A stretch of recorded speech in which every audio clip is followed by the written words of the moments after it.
gagawin tuwing bago habang pagkatapos na pagbaha. Bago ang pagbaha. Step number 1. Maganda ng mga mahalagang bagay katulad ng medkit, pagkain at tubig, asensya sa trabaho at iba pang mahalagang bagay.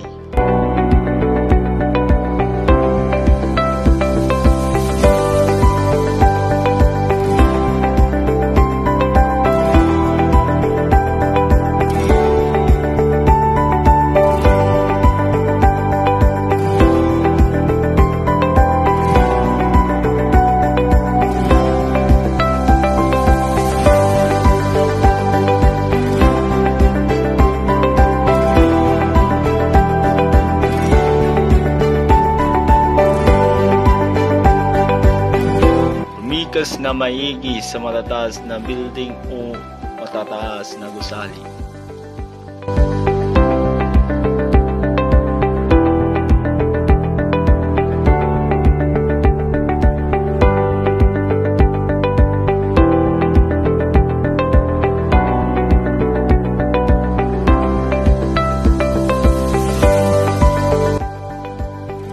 Habang naman na may pagbaha. Step number 1. Huwag lalakarin o huwag magmaneho sa tuwing bumabaha.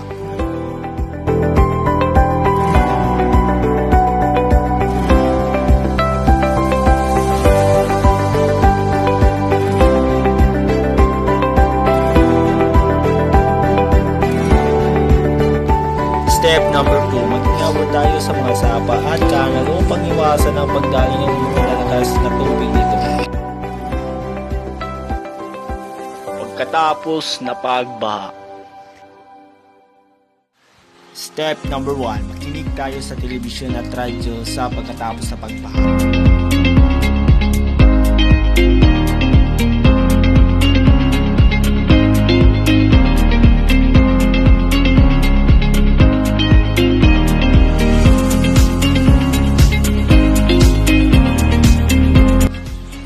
Step number 2, huwag tayo tumayo sa may tubig ba, baka tayo kumaano pa sa ating kapahamakan.